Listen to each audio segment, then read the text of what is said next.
this is Chantel with Creating Beauty, and I'm filling in for Kelly today. It's the 4th of July, and she's out of town, so I'm filling in for her.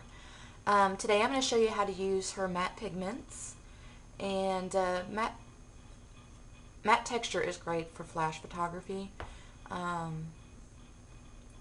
because you don't want too much shimmer and etc. etc. It also gives realistic depth. You don't want to have shimmer all over your lid.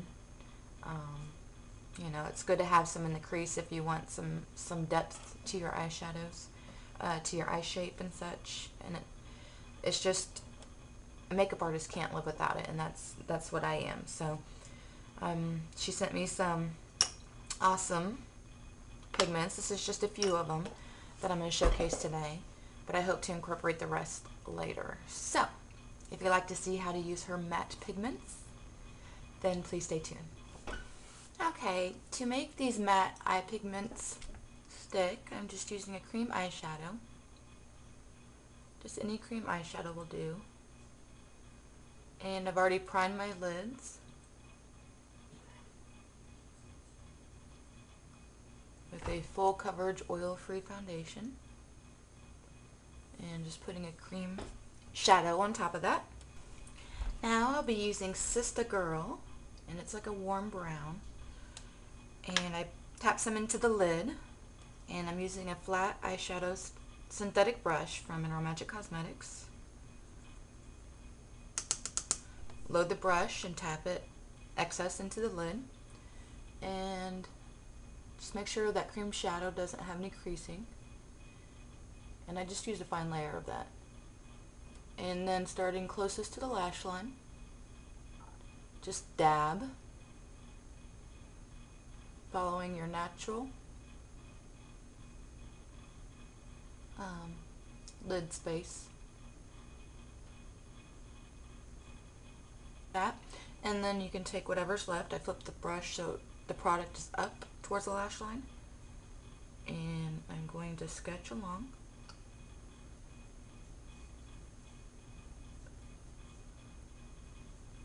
Whatever's left on the brush. And then I used Magic Cosmetics Angled Shadow and Liner Brush, and I'm using this larger side and using the tip of the angle just to help blend the edges. It's clean, not adding any extra product. You can also use the same Sista-Girl as a contour, depending on your skin tone. But I'm using the fan brush from Magic Cosmetics, and it's going to give you a light wash of color. So I just dipped my brush into the lid, swirled it, tapped off any excess, and starting at the back, you just start sculpting. And I'm doing a C shape.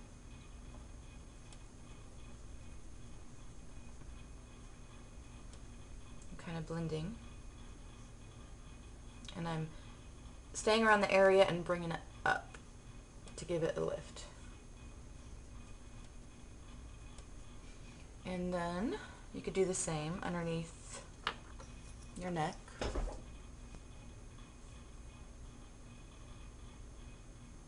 I don't want a harsh line, so just kind of blend that out. Intensify your jawline.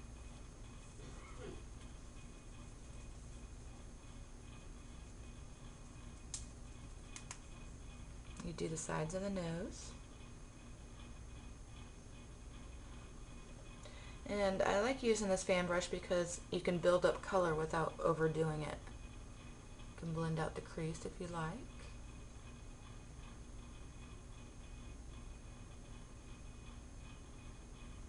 And of course, if you have a high forehead like I do, you can go around there as well.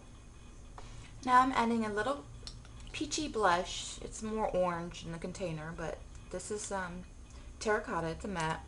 And I'm just tapping a little bit into the lid, like that.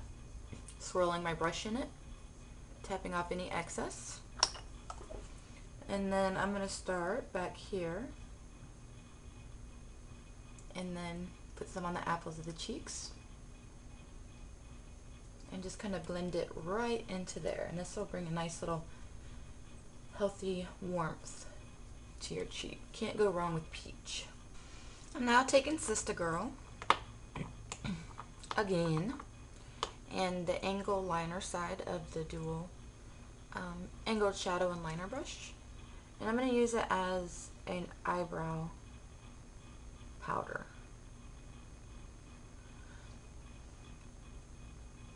And if you want to add more depth to your crease, I'm using Taupe. It's a deeper brown, more of a neutral than Sista-Girl. And I'm using that flat brush. I loaded it, tapped it off, and I'm starting at an angle. I'm kind of bringing it up. Turn this way so y'all can see. And kind of fading it down.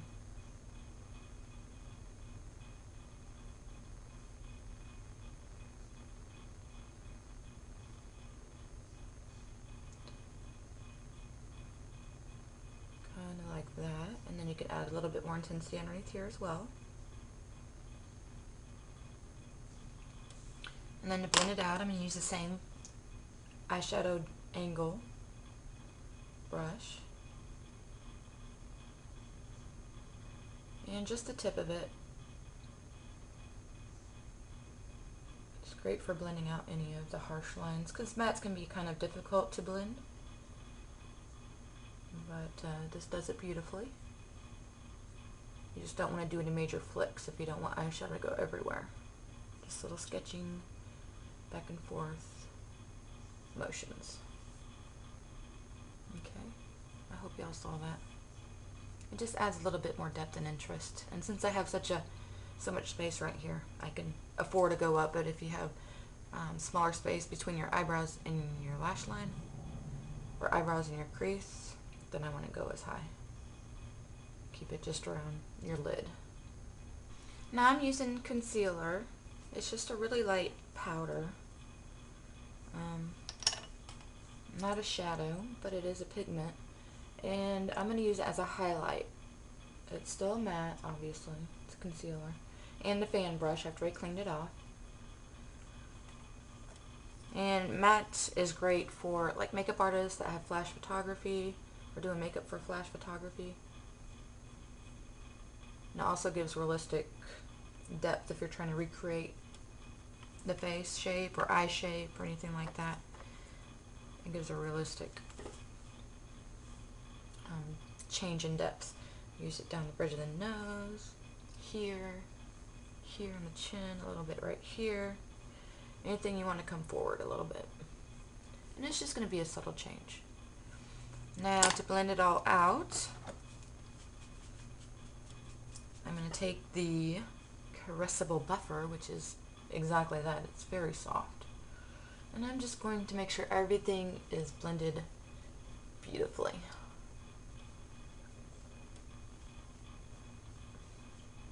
Even on the lid.